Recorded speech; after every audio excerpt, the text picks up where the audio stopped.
अरे मेरे दर्द ने मेरे जख्मों से शिकायत की है,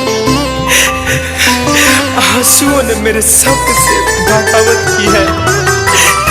अरे गम मिला है तेरी चाहत के समंदर में। हाँ, मेरा झूठ है कि मैंने तुमसे मोहब्बत की है।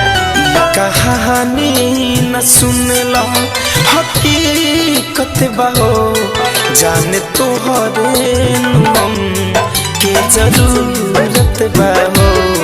ये कहानी न सुनला हकीकत बहो, जाने तोहरे हम के जरूरत बहो। तोहरा प्यार के परिंदा दिल में उड़त बहो, जाने तोहरे के जरूरत बहो।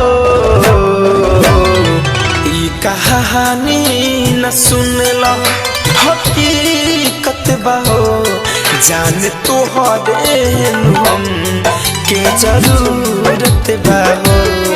जान तोहरे हम के जरूरत बहो।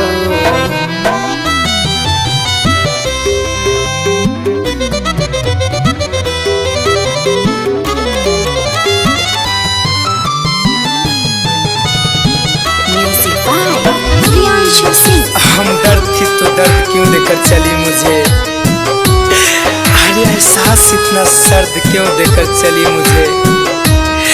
अरे गुलशन के सारे फूल अपने हाथ में लिए, अरे पत्ते खिजा के दर्द क्यों देकर चली मुझे।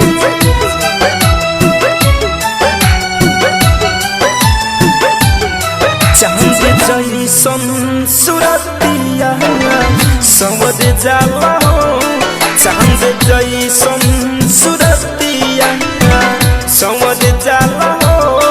तोहे देखिए के मानवा ई भर जाला हो।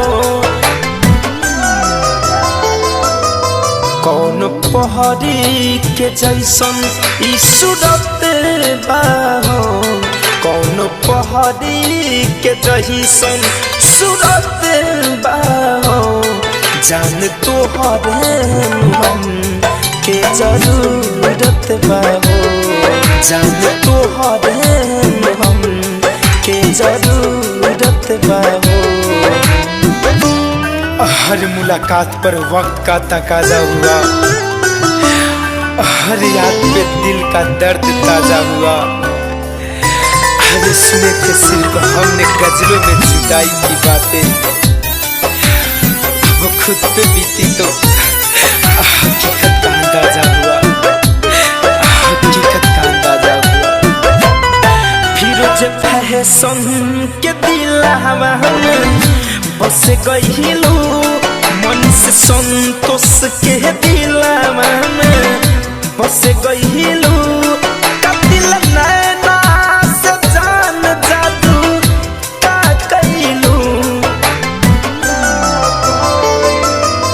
जोड़ी धनंजय तोहरा से मिलत बाहो, जोड़ी धनंजय तोहरा से मिलत बाहो।